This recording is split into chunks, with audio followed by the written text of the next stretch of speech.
사도 바울은 고린도 교회에 만연한 음행의 문제는 우리 인생이 절제하지 못하는 것에 있다 라고 보고 있습니다. 그래서 남자와 여자가 절제할 수 없거든 결혼하라 라고 권면하죠. 정욕의 불같이 타는 것보다 결혼하는 것이 더 낫다라는 거예요. 정욕에 의해서 하나님 앞에 범죄하는 그러한 인생이 되지 말아라. 정욕에 의해 음행을 범하는 것보다 결혼하여 각각 남편과 아내의 다스림 가운데 있는 것이 자신을 보호할 뿐만 아니라 하나님의 영광을 드러낼 수 있다라고 이야기합니다. 하나님의 영광을 드러내야 할 성도들이 정욕에 의해 음행을 범하는가? 그것은 자신들을 지키지 못하는 그러한 행태이기 때문에 그렇죠. 그런데 사도 바울은 주께서 각 사람에게 나눠주신 대로 하나님이 각 사람을 부르신 그대로 행해야 한다 라고 권면하면서 자신처럼 결혼하지 않았으면 그냥 결혼하지 않고 사는 것이 더 좋은 것 같다라고 권면해요. 물론 하나님께서 주신 은사가 다르기 때문에 은사에 따라서 살아야 한다라는 것을 전제하지만 굳이 결혼하려고 하지 않아도 된다. 그런데 이것을 오해해서는 안 된다라고 말씀드렸습니다. 결혼하지 않는 것을 정당화시키든지 또 합리화시키는 목적으로 이 말씀을 인용해서는 안 되죠. 하나님께서 허락하신 은사가 있어요. 결혼하는 것도 하지 않는 것도 특별한 목적과 하나님의 뜻이 있어서 안 하는 것이지 자녀를 출산하지 아니하는 것도 우리의 이기적인 욕심일 수 있죠. 그러니까 여간 하나님의 뜻하신 바에 의해서 각각 주어진 은사대로 하나님의 영광을 위해 성도는 살아야 한다라는 것을 이야기하죠. 오늘 우리가 읽은 본문 25절 이하에 처녀와 과부에 대한 그 권면의 이야기가 나옵니다. 사도 바울의 신앙관의 핵심은 예수 그리스도의 재림에 근거한 신앙이에요. 임박한 환난, 임박한 재림에 근거한 신앙관을 갖고 사도 바울은 서신을 통해서 성도들에게 권면합니다. 예수님께서 부활 승천하시면서 제자들에게 증거하셨죠. 내가 속히 오겠다. 예수님은 반드시 다시 오신다 라고 약속하셨고 그 약속에 근거한 신앙관을 제자들 그리고 오늘 사도 바울은 보이고 나타낸 것입니다. 이 말씀에 대한 믿음으로 하나님의 부르심을 받은 모든 성도들은 가장 기본적으로 이러한 재림의 신화, 예수님의 다시 오실 것을 믿는 믿음 안에서 삶을 살아야 되는 거죠. 이에 근거해 오늘 사도 바울은 고린도 교회 성도들의 들 가운데 있는 그 문제를 해결하기 위해서 권면합니다. 결혼하지 아니하는 처녀들, 저들에 대해서 권면하면서 25절에 보니 내가 주께 받은 계명이 없으되 주의 자비하심을 받아서 충성스러운 자가 된 내가 의견을 말한다 라고 이야기해요. 결혼하지 않는 처녀들에 대해서 이야기할 때에 명확한 계명은 없지만 주의 자비하심을 받아서 충성스러운 자가 된 바울 자신이 이러한 의견을 제시한다 라고 이야기해요. 겸손하게 자기 자신을 나타내 보이는 표현이라고 할 수 있죠. 자신의 의견을 제시하면서 하나님께서 자신을 충성스러운 자로 인정해 주신 것에 근거하여서 의견을 이야기해요. 바울이 지금까지 전도 여행을 통해서 보였던 수없이 많은 기적과 이적이라든지 또 그런 능력들을 행하는 것을 보면 얼마든지 마치 이것이 하나님의 뜻인 것처럼 표현해도 성도들이 별로 거부감 없이 받아들일 수도 있죠. 우리가 자주 쓰는 그 표현 중에 하나가 내가 기도해 보니 이렇더라 라고 하는 단어가 아마 있을 겁니다. 내가 기도해 보니 이거는 이렇다 라고 누군가에게 이야기하는데 저는 개인적으로 그 말을 쓰지 않으려고 하고 가급적이면 우리가 쓰지 않는 것이 좀 더 타당하다라는 생각을 합니다.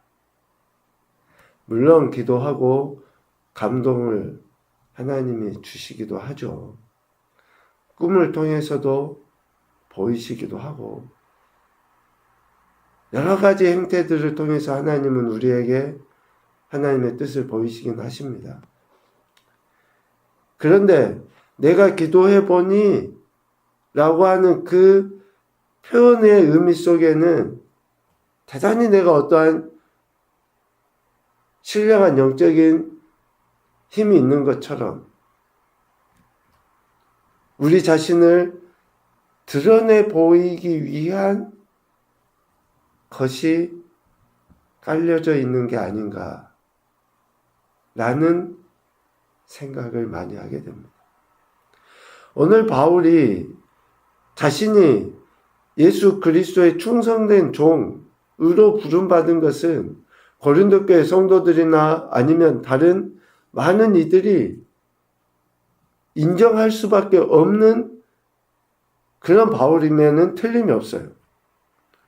그럼에도 불구하고 자신의 의견을 드러내 보임에 있어서 이렇게 겸손하게 자기 자신을 낮추는 것은 이러한 의견을 제시하는 것으로 인해서 바울 자신을 이롭게 하려고 하는 것이 아니라 이 말을 듣는 고린도 교회 성도들을 이롭게 하기 위해서 자신을 더욱더 겸손히 낮추며 이러한 말로 권면하고 있는 거죠. 이러한 권면의 결국은 오늘 35절 말씀에 보면 너희로 하여금 오직 너희로 하여금 이치에 합당하게 하여 흐트러짐이 없이 주를 섬기게 하려 합니다.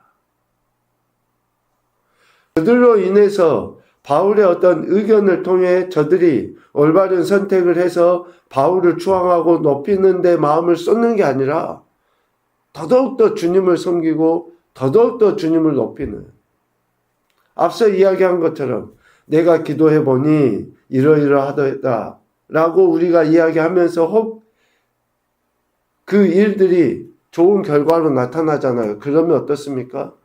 사람들은 그렇게 표현한 나를 따르는 크게 확대해 보면 교주가 그냥 하늘에서 뚝 떨어져서 교주가 되는 게 아니에요. 이단이 갑자기 이단이 되는 게 아닙니다. 이러한 말 한마디 하나하나가 그런 결과를 가져오죠. 그래서 바울은 오늘 25절의 이 말씀에 근거해서 처녀에 대해 그리고 또 과부에 대해 권면하는데 이러한 권면의 말씀의 기본은 임박한 환난 26절을 표현하는 것처럼 곧 오실 예수 그리스도의 재림에 근거하여 사람이 그냥 지내는 것이 좋으니라. 언젠지는 모르지만 주님이 오신다 역사하셨고 곧 오실 것이기 때문에 결혼하지 않았으면 주를 섬기는데, 만약 결혼했으면 헤어지지 말고 그 안에서 주를 섬기는데 마음을 두어야 한다 라고 하는 것을 바울은 권면하죠. 그래서 17절에 이야기합니다. 네가 아내에게 매였느냐 노이를 구하지 말아라. 아내에게서 노였느냐 아내를 구하지 말아라. 임박한 진노, 심판, 재림의 때가 곧 오기 때문에 지금 그 자체, 지금의 삶의 현장에서 흐트러짐 없이 주님을 섬기는 데에 마음을 둬라 라고 하는 것을 권면하죠. 그러면서 만약 결혼하지 않았다 라고 하면 결혼하지 않은 채로 지내라라고 이야기하면서 결혼한 사람들의 삶을 좀 세세하게 이야기하죠. 33절 이하에 보면 장가간 자는 세상 일을 염려하여 어찌하여 아내를 기쁘게 할까? 또 결혼한 여자들은 시집간 자는 세상 일을 염려하여 어찌하여야 남편을 기쁘게 할까? 그러니까 주를 섬겨야 될 그러한 인생이 오늘 34절에도 보면 마음이 갈라지며 라고 표현하거든요. 그러니까 하나님을 향해야 할 그 마음이 남편에게, 아내에게, 그렇다고 남편과 아내를 섬기지 말라는 이야기는 아니죠. 섬기기 위해서는 세상의 일 속에서 이런 염려함들이 있기 때문에 마음이 갈라지는 거죠. 그러다 보니 흐트러지면서 주를 제대로 섬기지 못하는 일들이 만연해요. 지금 우리의 각 가정도 아마 충분히 그럴 수 있죠. 물론 믿지 않는 자와 결혼했을 때는 더더욱더 그러겠지만 믿는 자와 결혼했다 할지라도 그에 대한 마음의 씀씀이가 주님을 향하는 마음에서 나뉘어질 때가 있기도 하죠. 그래서 결혼하지 않았다면 결혼하지 않은 채로 지내는 것이 오히려 좋다. 염려로 마음이 갈라지게 될 수 있기 때문에 결혼하지 않았다면 혼자 주님을 섬기는 것이 더 낫다라는 것을 이야기합니다.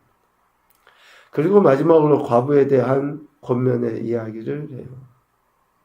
39절에 보면 아내는 그 남편이 살아있는 동안에 매여 있다가 남편이 죽으면 자유로워진다 라고 이야기하죠. 결혼은 남편이 살아있는 동안 지속된다는 거예요. 다시 이야기하면 결혼은 죽음이 있을 때에만 끝나는 거예요. 죽음이 서로를 갈라놓을 때까지만 결혼은 지속된다라는 거죠. 그래서 누구도 자신의 결혼을 쉽게 생각하지 말아야 된다. 지금 결혼하지 않는 자가 결혼함에 있어서 신중해야 되고, 결혼한 자라고 하면 그 결혼을 파괴하는 데 있어서 매우 신중해야 한다라고 하는 것을 이야기합니다. 그래서 오늘 사도 바울은 결혼에 대한 이 이야기를 할 때에 임박한 환난, 재림의 때를 생각해서 지금 그대로, 그러니까 결혼하기 위해서 또 결혼하지 않기 위해서 헤어지기 위해서 여러 가지의 것들 생각하는 것보다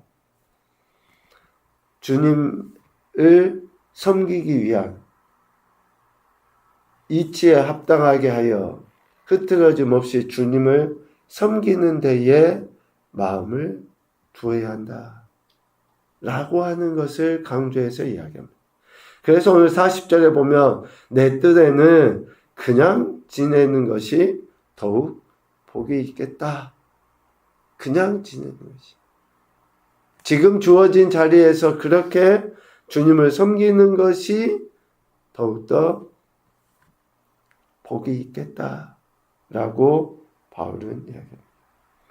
그런데 오늘 40절 말씀 중반 이후에 보면 나도 또한 하나님의 영을 받은 줄로 생각하노라 라고 고백해요.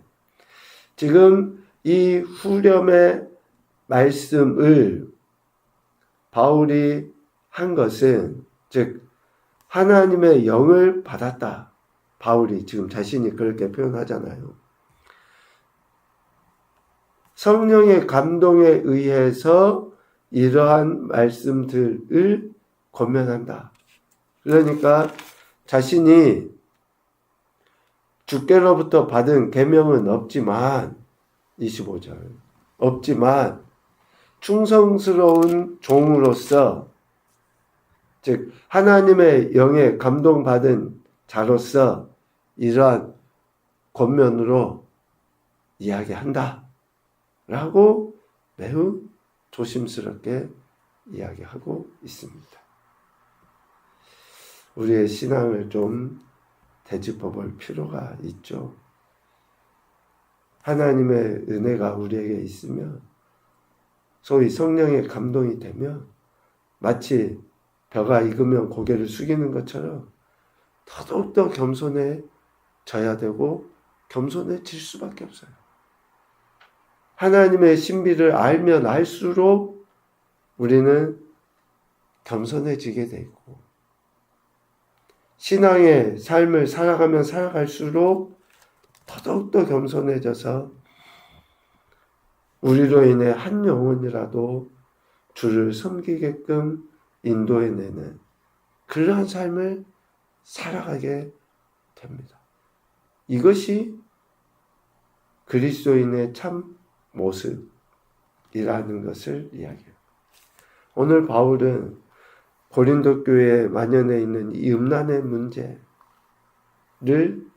지적하면서 진정 참된 결혼의 모습이 어떠해야 하는지, 어떻게 우리가 주를 섬겨야 하는지를 바울은 권면해 주고 있습니다. 첫 번째 교훈으로 보면 임박한 환난, 임박한 재림을 항상 의식하며 살아야 한다. 오늘 우리가 결혼했냐, 하지 않았느냐, 내가 지금 무슨 일을 하느냐, 모든 것들의 기본은 다시 오실 주님을 의식하면서 행하는 것, 살아야 하는 것이라는 거죠. 두 번째, 이치에 합당하게 하여 흐트러짐 없이 주를 섬기는 삶을 살아야 한다. 진리에 합당하게, 흐트러짐 없이 마음이 갈라지지 아니하고 오직 주를 섬기는 삶을 살아야 한다. 남편과 아내, 자녀들 소중하죠. 그런데 주님보다 더 소중합니까? 그들을 사랑하고 섬기는 것 중요합니다. 그러나 주님을 섬기는 것보다 더 우선이어야 되냐고요.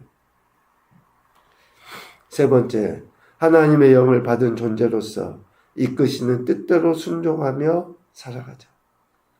우리가 성령이 거하는 전이라고 이야기할 때에